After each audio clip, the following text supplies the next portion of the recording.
ازيكم عاملين ايه؟ وحشتوني جدا يا احبابي. النهارده هنتكلم عن عقدة البداية. ده الشكل بتاعها، ده شكلها. هنعملها عملي مع بعض دلوقتي. ده الشكل الاول وده الشكل التاني، او الشكل ايه الشكل بي. اسمها عقدة البداية. عقدة البداية دي هي الخطوة الاولى، اول خطوة بنعملها في شغل الكروشيه.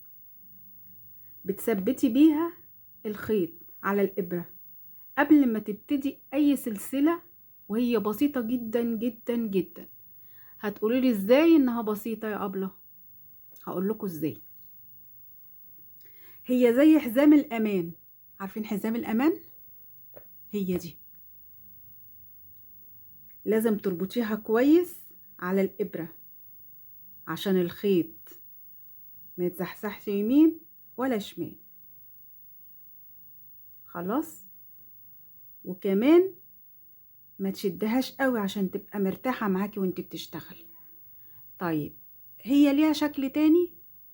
لا، هو ده شكلها. تيجي بقى نعملها. ادي الخيط بتاعنا اهو. خلاص. هنمسك الخيط كده. ده الطرف الصغير بتاع الخيط اللي هو بتاع البكر، وده الطرف التاني اللي فيه البكر اهو. ده الطرف اللي فيه البكر، وده الطرف الايه اللي مفهوش البكر. خلاص كده. هنعمل ايه؟ عقدة البداية. ازاي؟ هي دي اللي احنا لازم نقولها مع بعض اهي. هتمسكيها كده وتلفيها كده. بصوا اهي. هتلفيها كده تاني اهي. هتلفيها كده. خلاص. وبعدين ننزل كده.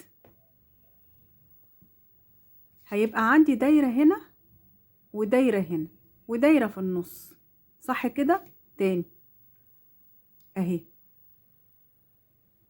هلفها كده، بقت عاملة زي المقص.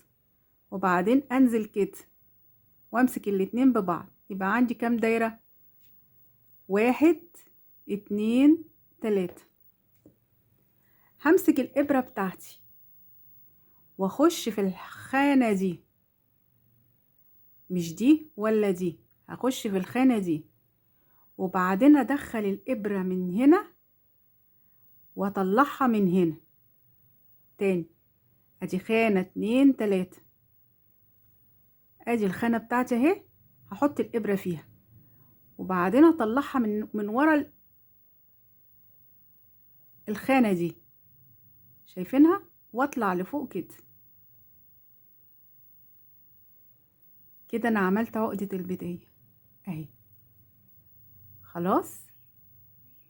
وده الدرس بتاعنا. يا رب يكون نال اعجابكم. ان شاء الله الدرس الجاي هيبقى ممتع جدا. انتظروني وهتوحشوني.